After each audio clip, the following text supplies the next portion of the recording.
Hello, everybody. It's me, Roscoe, and welcome to the latest instalment of the Kings of Anglia Track the Girls Talk podcast, a show where we discuss all things Ipswich Town Women. Of course, the podcast sponsored by Stardust Spirits and Molecular.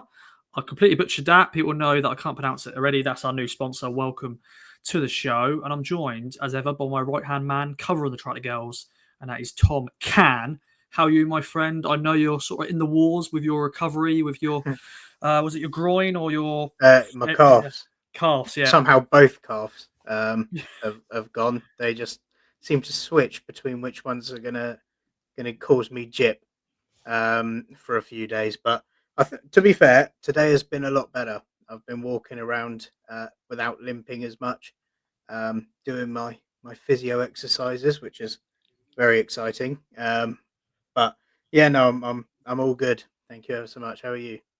Yeah, I'm good, my friend. I'm currently getting my kitchen fitted, so there could be drilling and banging and all that sort of things going on in the background. So I'll make sure to mute myself when I am speaking, or not speaking, when Tom's doing the business, discussing all things Ipswich Town Women, because it's a busy show, because since we last recorded, and as standard, things have happened, news, signings, and all that stuff. I think last time we were on, we were discussing the two new signings, Paige Peake and Rihanna Dean, looking at the fixtures. This time around, we're going to be discussing pre-season because that's underway. And yeah, Tom, you've got to get ready for the season. If you got make sure those calves are feeling good for when we go to Southampton and the rest of the season. And then yeah, it's been 5 new additions, which we'll get into, and then we're going to discuss season tickets, which are selling really well, and also the Subway Women's League Cup, which has now been confirmed in terms of the group we're going to be in. But Tom, let's sort of segue onto the pre-season. We will admit we've not been at the games because of just commitments and stuff like that. For one of the friendlies, I was in France, so I couldn't really get to one of them. But yeah, Tom, they've played 2 oppositions so far. I think there's going to be behind closed doors games being played as well. And yeah, they've lost 4-1 against Wolves and beat Villa 2-0.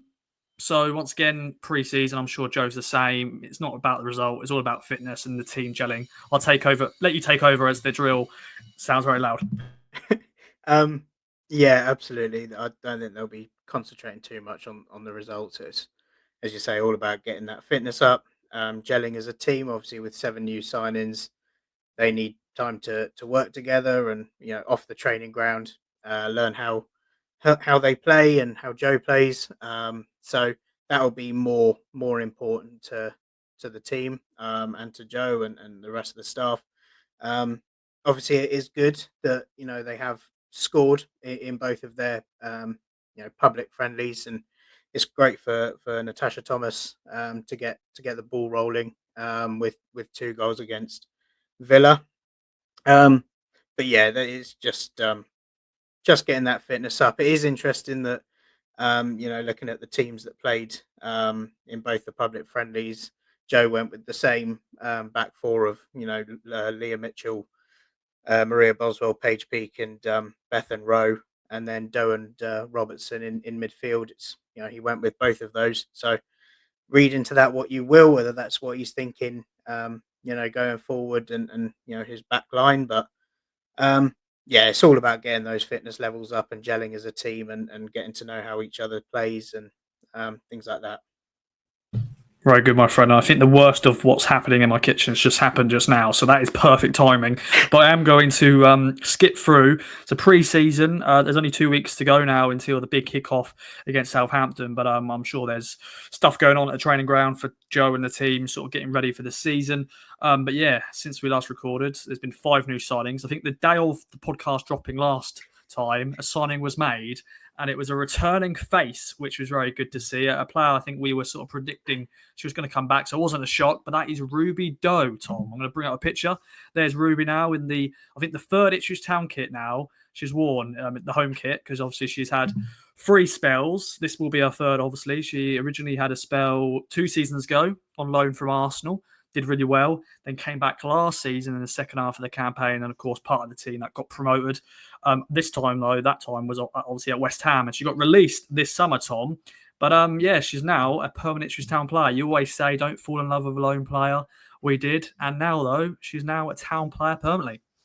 Yeah, been really good the last 2 times that she's been at the club. And as you said, I don't think it was a shock really to anyone. I think if you were to say someone that they were probably 98% going to sign, it would have been her.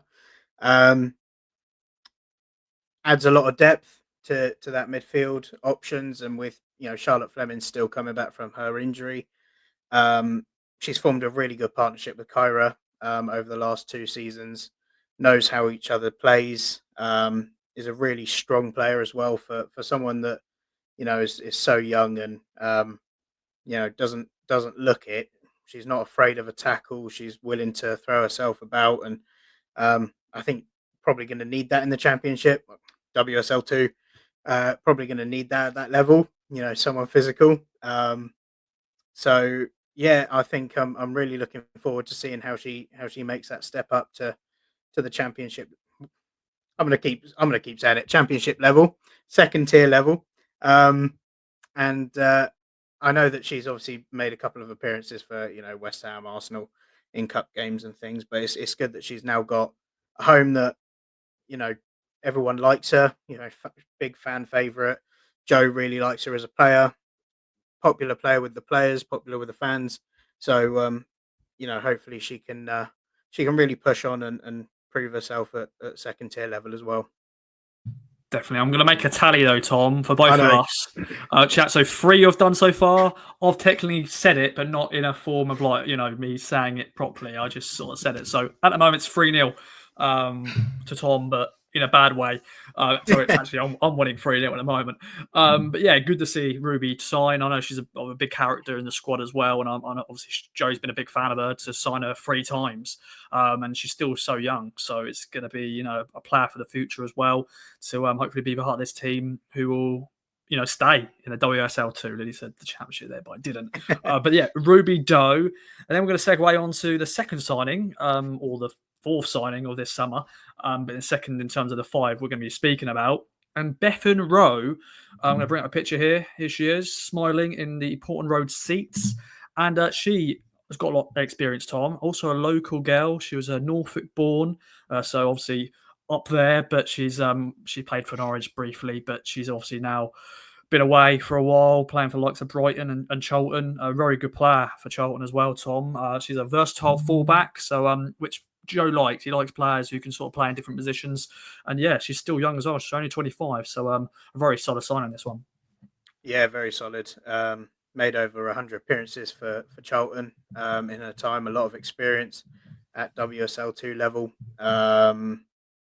Experience that is needed in the Ipswich Town squad, and she fills that hole of the versatile fullback that I think they maybe lost with Maisie Barker, obviously being released and heading to Oxford. So yeah, very very very good signing. I think she's going to bring an awful lot of know-how to the squad and a lot of energy. Obviously, a popular player at Charlton as well. She won 22-23 Player of the Year, I think it is, and England Youth International. So she's certainly been about and knows how to play in the WSL2 level. Which, as I mentioned earlier, she was one of the players that has played both preseason games, and alongside a back 4 that, well, technically back 3 with excluding her, that have never played at this level, so she can really help them out, and give a little bit of insight into some of the players that they might come up against this season. Yeah, and I'm sure she's been on Joe's radar for a while because of the sort of local, East Anglian link. And yeah, she obviously played against us 2 years ago when I think that season where she won that Player of the Year because Town played Charlton in the FA Cup. We lost obviously I think 4-1 or 4-2, yeah 4-2. But we obviously had a good game against them, and yeah, she's now coming home in some sort of way, coming to an East Anglian club. So welcome, Bethan. Next signing though, Tom. A player that's been abroad, Norway, France, and also around the country. She's signing from Sunderland. She just spent the last 2 years on the northeast. So she's been about a journey woman in football, you can sort of say. Bring her up here. There we go, and holding the badge there. She is more experienced. She's 29. She's another midfielder. But yeah, what have you sort of done your research on her? What have you found? And yeah, spells in France and Norway, which is very rare. Very rare. Yeah, I like the look of this one. Jenna Deere, she, as you say, has an awful lot of experience, not just WSL level and um, English football. She has experience in Norwegian and French football, which is rare, particularly for an Ipswich signing. So hopefully she can bring a lot of that and what she's learnt from, playing in those countries. If there's any differences, and I'm sure she'll have worked under, a lot of managers, played with different players over her time. She'll bring an awful lot of experience from those past experiences to Ipswich Town. Obviously, being older, the Ipswich squad average age is, quite young. It's probably around 20, 22, 23. So I think having someone that has been there and done all that would be really, really helpful in the changing rooms and on the pitch and off the pitch. Adds a lot, again, more depth to the midfield. Joe's got more options there now to choose from, which is really good. I'm sure that was obviously on his bucket list for the summer to make sure that he has you know at least three or four players to choose from in that midfield at any given time throughout the season. So brings a lot of experience, adds a lot of depth, and yeah, looking forward to seeing how she does in an Ipswich Town shirt with new surroundings and players that she probably hasn't played with before. Yeah, very much so. And yeah, this is the second summer in a row that Town of Sign a player who's played in Norway, because Grace Garrod, she had a spell in Norway as well, who we signed last summer. Of course, she's gone on to sign for Watford. Yes, Watford. She's Yes, gone, Watford yeah, gone she's gone back for there. Watford. But yeah, it'd be interesting to see just Jenna, when we do get a chance to speak to her, to talk to her about those spells. It'd be interesting if she can speak any French or Norwegian. I know those I'll ask countries her. normally, yeah, very much so. So yeah, I won't stay tuned for understand the that. answer if she does say anything, No, but no, that'd be funny if I'll she ask does. That's I'm only going to answer in French or Norwegian, but no, her. that must have been great experience, as just for a personal thing as well, going to these countries Mm. and playing in those countries. So it's great. Next player, I'm going to bring up the picture. If you are watching a video, if you are listening on podcast, this will be going out as a video as well. So check it out if you want to see our ugly mugs. But yes, let's discuss Grace Neville, who is a international player. She's a New Zealand international, Tom. 25-year-old defender, 13 caps for her mother's country. She's obviously born in England and got an English father, but her mum is from New Zealand, so she decided to play senior football for New Zealand because she's won caps for England at youth level. But she signs for London City Lionesses, and I'm going to go over to you now, Tom, to discuss a bit more because that is very loud. um, yeah, as you say, she won promotion last year with the London City Lionesses. Played an important role. Scored the club's first ever goal as well, which is quite an accolade to have for a WSL side. I scored their first ever goal when they formed as a football club. New Zealand international. I'm pretty sure it won't be too long before her name is added to the internationals board at Portman Road alongside um, Natasha Thomas and Nina Miolo up there as Ipswich Town Women international representatives. Part of the New Zealand squad that was in the Olympics last year as well, which must have been an amazing experience for her. So despite being only 25, probably in her prime, brings an awful lot of experience, a lot of know-how. She another fullback as well. I believe quite versatile, so really helps with that depth. I think this is a really really good signing. I can see her being being a really important player for Ipswich this season, not just with what she can offer on the pitch, um, but off it as well. Very much so, and it's still very loud. So we're going to skip right to the final signing we're going to mention here, the seventh for the summer, Sophie Boygent, who is another young player, 21, I think she is. Defensive midfielder, joins from Hashtag, so she's battled with us last season. Tom, let us know a bit more about her. Yeah, it's her first professional contract. Um, obviously played for Hashtag for the last couple of seasons. She's won back-to-back County Cup, um, Essex County Cups. She scored a hat trick actually in the final last year against Billericay at the JobServe Community Stadium in Colchester. So hopefully she can bring that goal scoring at that stadium with her. That would be very important and very helpful. But yeah, she's obviously a really impressive midfielder, and we obviously we watched Hashtag quite a lot over the last couple of seasons. She's been part of a team that has pushed Portsmouth 2 seasons ago, Ipswich last season, to really up their game if they want to win the title. She's been part of that squad, really important member of that squad as well. And as Joe said in his interview with the club when she signed, she stood out as a player, which is really impressive to do when you watch Hashtag. They have got a lot of impressive players in probably every position. So for her to stand out as one that Joe wanted to bring on board, I'm sure that she'll be raring to go, full of excitement, full of drive to really impress at the second tier level. Um, I think it's a very impressive signing. Again, adds depth.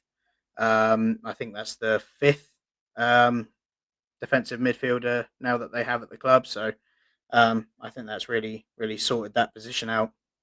She won, I think it was last year. She won the Fans, Players, and Manager Player of the Year, which that's just incredible to achieve that. So a really good pickup.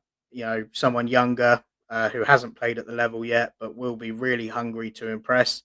In her new surroundings, new teammates.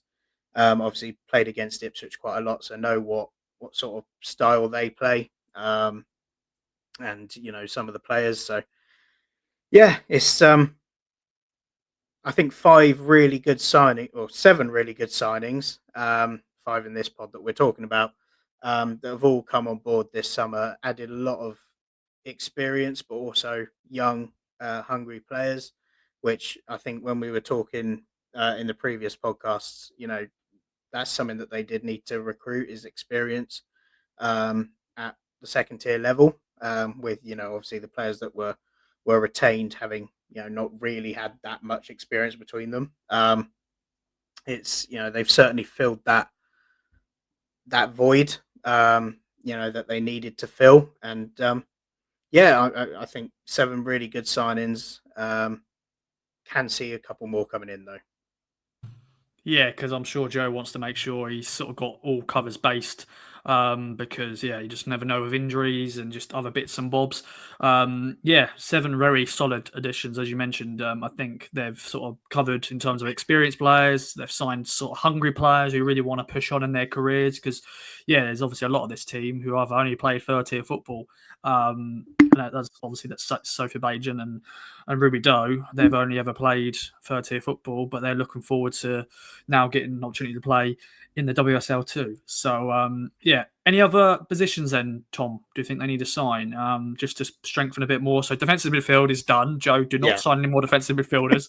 Only if you fancy it. Maybe you just never know. Like a player like Ruby Doe or someone like that, they could maybe go a bit forward. It really depends on how he sees them fitting into the team. yeah, absolutely. I mean, we've seen it in the past. Lucy O'Brien has sometimes dropped back to help Kyra in that defensive midfield role. I don't know what position, I'll be honest, Sophie Bygent scored her hat trick from. It might well have been attacking midfield. She might be one of those players that can play, anywhere in that centre. Um, Ruby, as you say, can go forward as well, and she has a wicked shot on her. So there's a lot of change in that you can do with that midfield. I think maybe one more centre back might be needed. Obviously, you've got three very good centre backs already at the club with Maria Boswell, Paige Peak, and Megan Waring. But I do think that maybe just having one more, just in case there is an injury, to one of them. Obviously, Boz last season got injured at Hashtag and was out for a few weeks, and managed to make it back before the last game of the season, which is really impressive. Actually, I think she made it back for Portman Road game, which I don't think many people were expecting at all. So another centre back, I think, would be helpful just to have four in that position, and three to have available for each match day. Um, maybe another winger as well. Obviously, they released Ella Rutherford, who has gone to Portsmouth, another player that we'll be seeing and coming up against this season. Obviously, released Angela Addison as well, who's another player that will come up against who went to Durham. I think another winger might be needed. Obviously, I think they've got Sophie Peskett, Shauna Geyer, and Ruby Seaby at the moment. But yeah, one more maybe just to compete for either side, either position, and then obviously up top you got Natasha Thomas and Rihanna Dean.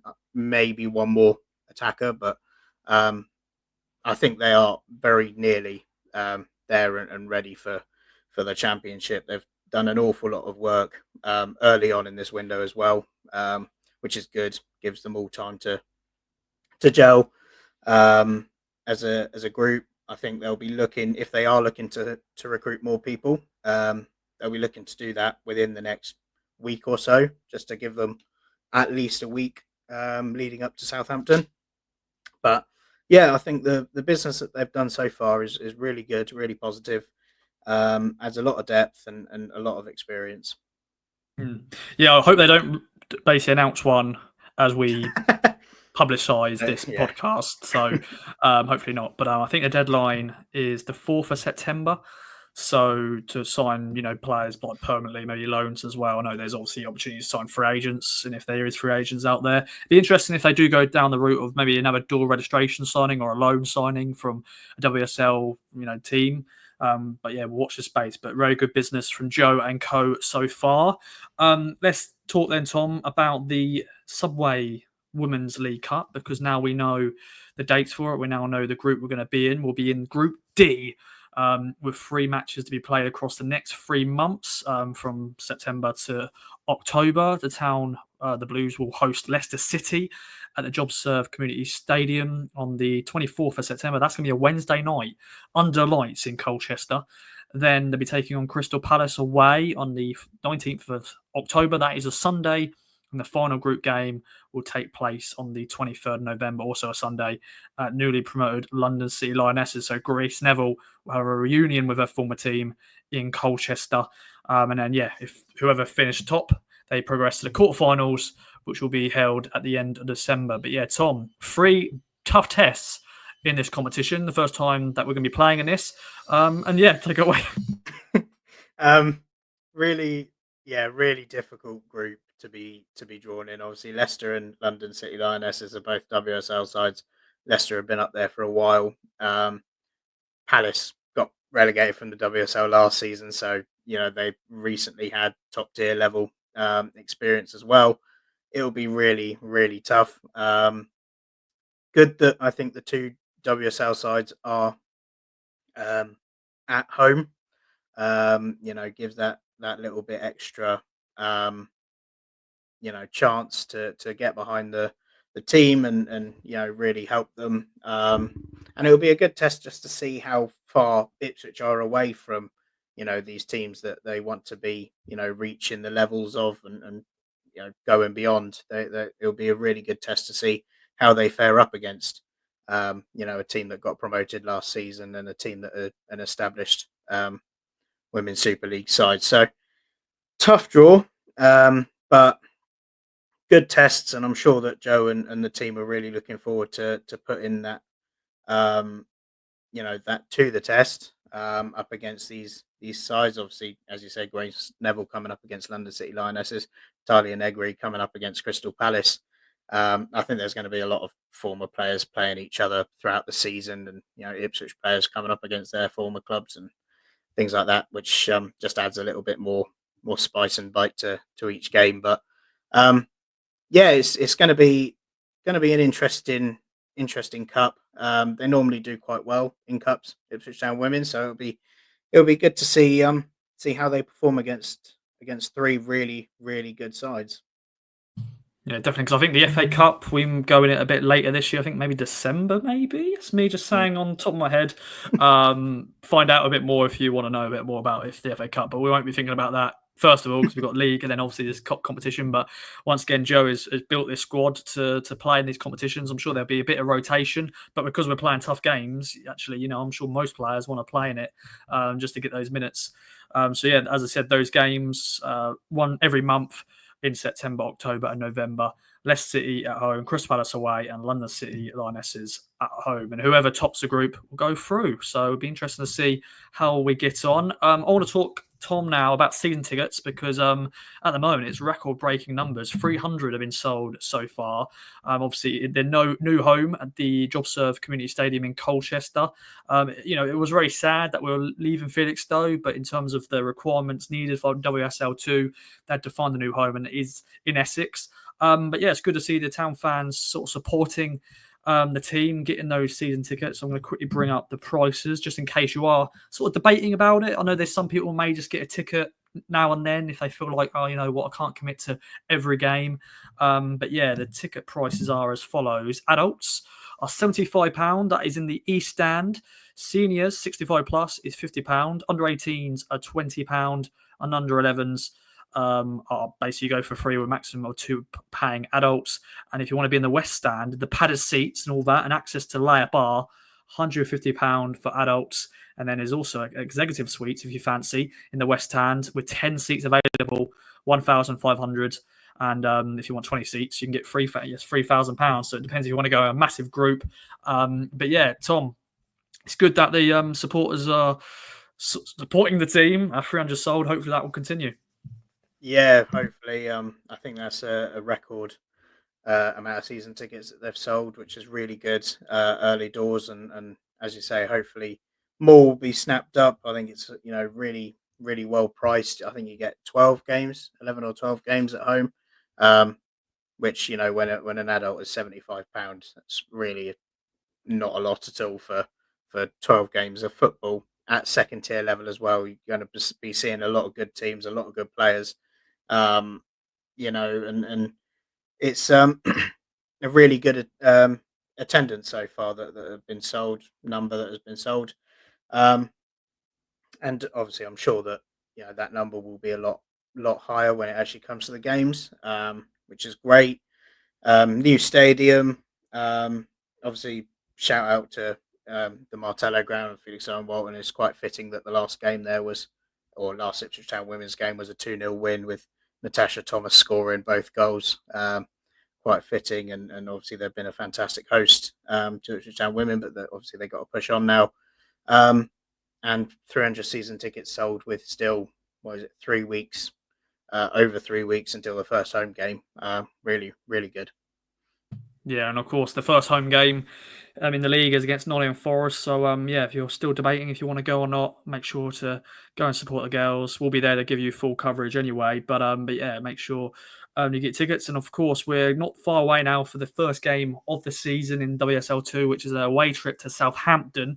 Tickets are available for that. And I also want to give a big shout out to the Ipswich Town supporters group because they do some really good stuff. I've seen them doing a lot of video content as well, which is great to see. But they're going to be running a minibus to the game. I think there's 50 seats available. So if you want to go and support the girls, obviously it's the international break for the men. So, an opportunity to go and get your football fix on the weekend, going down to Southampton. So yeah, make sure to get tickets because the game is at St Mary's, isn't it, Tom? So that's another good thing as well. Like obviously we'll be going to a lot of these grounds where they play in their men's grounds. So there could be new grounds that you guys can tick off as well if you haven't gone to St Mary's yet. Of course, the men have been there a few times over the last few years. But yeah, big shout out to the Ipswich Town supporters group because they do some good stuff and they keep you up to date with all the supporters news and stuff like that. So yeah, Tom, another Track the Girls Talk podcast in the books. We've got a season preview coming up soon, ladies and gentlemen. So stay tuned for that. We're going to have different categories, discuss hot takes, our predictions for the season. So stay tuned for that. But any other business from you, Tom, as we gear up for the season? Don't think so. Just looking forward to it now. Can't wait to get going. Another season of women's football, and um, first time Ipswich will be in the second tier. So it's going to be a really, hopefully a really good season. One that I think every Town Women fan is looking forward to just getting going now. We've had a few weeks of men's football back. Just can't wait for the women's now. Yes, my friend. Yeah, bring it on, and we'll be trying our best to bring you these podcasts as much as we can when we are at games, and bringing you the latest news on the Tractor Girls. And we're hopefully going to bring you some exclusive interviews as well. And yeah, we're looking forward to the season ahead. But thanks again for joining me, Tom. Thanks again for everyone listening to another Kings of Anglia Tractor Girls Talk podcast, sponsored by Stardust Spirits and Molecular, to local businesses. So check them out. Use the code KOA at Manscaped, not Manscaped. What am I talking about? At Stardust Spirit. Let's have an old podcast sponsor. But yeah, 20% off KOA with a code at Stardust Spirits. And then at Molecular, there's a code KOA10 and they get a discount there. So check out both of those sponsors. But yeah, thanks again for listening. We'll be back for that big season preview very soon. So stay tuned for that. But thanks again for listening. Bye-bye for now.